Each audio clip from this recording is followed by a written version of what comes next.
Good morning, guys! So, ayun nga, guys. Medyo inaantok pa ako sa part na to. Puyat na puyat kasi. So, kaya nga, guys, share ko lang. At ako yung toothbrush muna. Dahil isang taon na akong tinakakapag-toothbrush. Di ko nga alam, guys, kung ano nakain ko dyan. Ba't nagtutoothbrush ako ngayon? Madalas kasi tuwing gigising ako ng umaga, hindi na ako nagmuhum, hindi na ako nagtutoothbrush. Sabay kape na agad. Nakakayam, pero totoo yun. Yari na nga ako dyan, guys. So, ayan.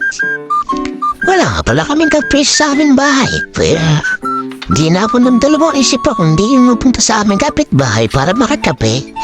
Ay, tinapakan ko lang ang hiya ko. Kaysa kumulukulo pa ang tiyan ko. Sa mga hindi nga pala nakakalam, guys, ay paborito talaga ang kape. Kahit nakatanghali ang tapatay ni kakape ako. Nakisuklay na nga rin pala ako dyan, guys.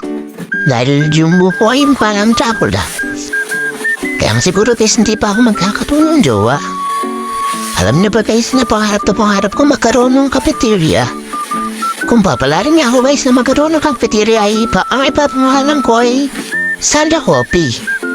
Sa mga nagtatanong kung bakit Sala Coffee, dahil ang ibig sabihin nito ay Sala Hula. Sa kabaligtaran ay napakasarap, napakalinis. Siya nga pala, guys, ay umuwi mo na ako sa bahay nila Lola. Dahil ako'y maglalaba muna.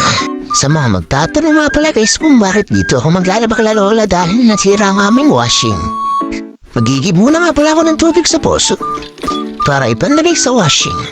Nalagyan ko na nga pala, guys, ng tubig ang washing ni Lola.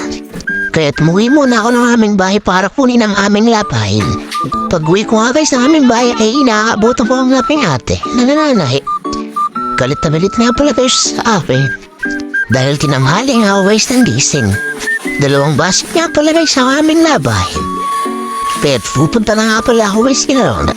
Nandito na nga pala ako, guys, kina Lola. Pinag-iwahiwalay ko na nga dyan yung palakad at ng bahay.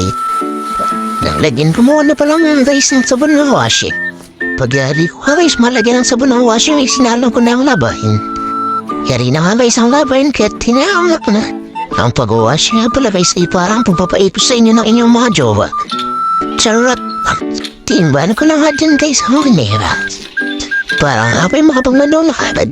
Habang nagbabalo, habang oras na yan ay minamarites ako ng isang bata dyan. Yari na nga pala akong magbalo kaya't ako'y magsasampay na. Dahil trip na trip lang ang araw niyan.